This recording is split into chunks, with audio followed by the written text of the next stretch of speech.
Hello, hello, Cannabis family and Tarot, Divination, Oracle, Medium. Sun in Gemini, and a perfect opportunity to talk about Sun in Gemini with the Cannabis Tarot. So for those that don't know, the suit that is most directly affiliated with the air sign of Gemini and the Mercury ruler is the suit of swords. And there's a number of cards within this suit in particular, which is a suit of very Gemini qualities. It is a double-edged sword. It has both positive and negative connotation to it, which all of the cards and personalities pretty much have. But there are multiple cards within this suit in particular, besides being the element of air and carrying the, Gemini mercurial attributes to it. But in particular, the sun in Gemini is depicted by the Ten of Swords. And as most people that understand this very prolific divination tool that is attributed to many lineages within different civilizations, the Ten of Swords in its truest upright form is absolutely an ending to something. It is done, it is over, there is no more, which is actually a really good positive thing. And a lot of Geminis will understand that being able to be the mercurial energy of air and transitioning very quickly is very much a quality that they had, that we have, and that we know and have mastered. But I wanted to be able to share a lot more about the Cannabis Tarot and the different aspects of the cards and the archetypal energies to everyone in preparation for the Oraculum. And I'm going to put a little screenshot here for everyone, which is coming out this October 31st, yes, Halloween, and it is in pre-order on Amazon and at a very greatly reduced price. This is Cannabis Plant Spirit has been guiding me, and I have been channeling along with Madame Lenormand, who the powerful oracle that helped seed and trigger the Cannabis Tarot to be birthed from, for this Oraculum, which is something that in that embodiment, she had worked with Napoleon, and the information that his soldiers had pretty much stolen from the Egyptian tombs to produce an Oraculum, and I have channeled another one. So the guidebook itself, the Cannabis Tarot Oraculum, is not just, it has a tremendous amount of information about all of these different aspects and personalities of this card and the different lineage points and activations within the personalities and archetypal energies.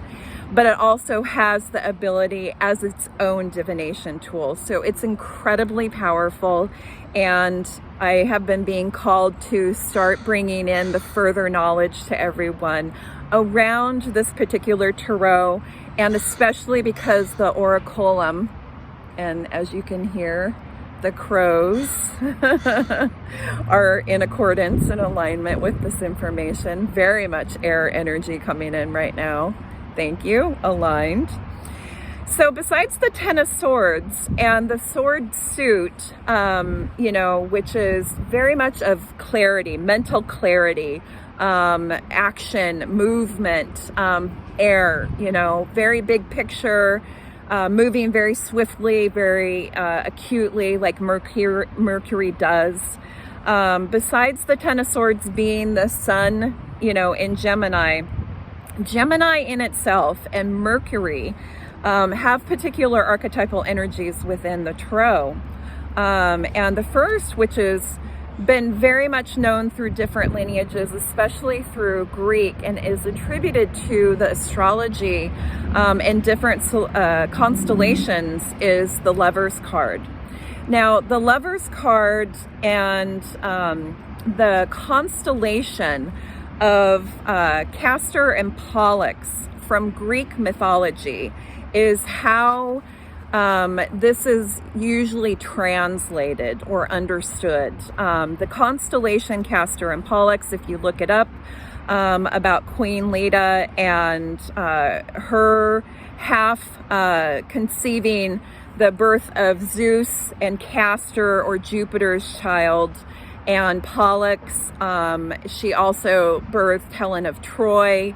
It's a very well-known story within Greek mythology. It is attributed to the constellation, but one of the things that a lot of people don't understand about the constellation is the accuracy of the planetary alignments within it, which the Greek mythology, to have this association without the science and the astrology that the astrological instruments that we have now, is really remarkable and very much speaks to how we have really understood the inner workings of our celestial brethren forever within this realm and this humanity, and within different cultural aspects of humanity. Because the constellation of Castor and Pollux, the twins in Gemini, which is the third astrological element and the first human depicted element within the astrology. But the constellation of Castor and Pollux, or Gemini, the twins, actually is 2 stars and a third not visible red dwarf star. So for that to have the alignment of these dual stars, binary stars, actually a tri-star system around a central point, is, you know, very interesting and very much shows an alignment to me about all of the different mechanisms and how they really work together. You know, the Lover's card, to be able to meditate on this right now, is who and what are you giving your love to? And, you know, is it of benefit? Is it not? And does there have to be movement and swiftness around, you know, that? So one of the other main card that is very much known as Mercury within the Tarot is the Magician.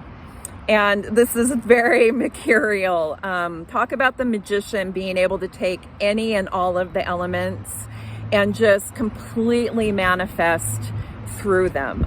This is what Mercury does, goes into the light and the darkness and translates the information into manifested awareness. So meditating on the Magician during Sun in Gemini and the very Mercury card of the season is, where are you giving your magic to? How do you create and embody and, you know, secure more magic in your life? This is the transmutation and the ability to transmute and be like air, be able to transmute anything at any time. The other one that's really well known within the Tarot for Mercury is the Hermit card.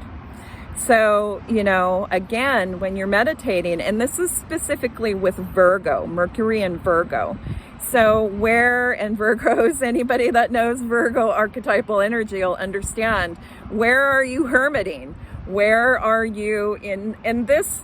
Even though it's Mercury, doesn't have as much to do with Gemini, but it's soon coming up in the archetypal energies, and it definitely has mercurial energy in it. So it's important to note.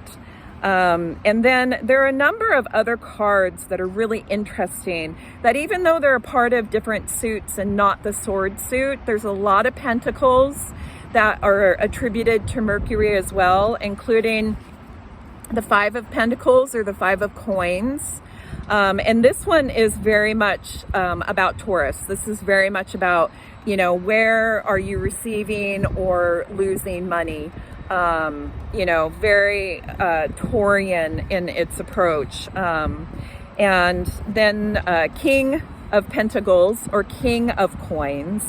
And this one is Virgo, again, ruled by Mercury. So this is, you know, manifestation, you know, physical manifestation in the world, and like the embodiment of it. In fact, 2 kings are attributed to Mercury within the Tarot, the other one being the King of Swords.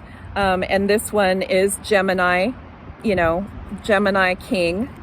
And then there is the 3 of Cups, and the 3 of Cups is Cancer, Mercury in Cancer. So that's important, you know, very joyful card of unions and feeling all the feels. Again, with the coins, the 10 of coins, or the 10 of Pentacles, and this is Mercury in Virgo. And I know a lot of people within Tarot can really deeply understand this, but the 8 of Wands, Mercury in Sagittarius, this is all about movement, movement, movement, movement. This is very much air qualities, without a doubt. And shooting really high hopes, you know, with the 8 of Wands, just moving stuff around as quickly as possible in that Sagittarius, that Mercury in Sagittarius, you know, feels. So there you go. There is a ton of information within, embedded within, interwoven within astrology, within lineages, archetypal energies within the Tarot. And this will all be, and so much more, within the Cannabis Tarot Oraculum. I literally am taking this summer to delineate the different information, because I have over 700 pages of information that cross-reference so much of what the Tarot has been as this guidepost within our ability to understand different archetypal energies and how to read them and intuit different passages and moments and experiences for people and translate them for us, whether it's through Castor and Pollux and the concept of brotherly love, which a lot of my LGBTQIA community, there is absolutely a synchronicity with Pride being usually within the context of Sun in Gemini or June, because Castor and Pollux and the quality of brotherly love is actually, you know, an LGBTQIA theme, and has been within Greek literature and mythology, and that had kind of somewhat been lost for a long time. So we're reclaiming that. The stars have been showing us this for a long time, and you know, the Tarot and the Lovers has been showing this to us as well as for a long time, and the alignment of the different archetypal energies that are not of a specific binariness. And you know, you take that as that Gemini sword energy, without a doubt, that sword suit, the double-edged sword. You get clarity, mental clarity, and acuteness, that acuteness of the sword, that swift movement, that, you know, it's this or that, it's going to change in a moment, and there's always that ability to be within both.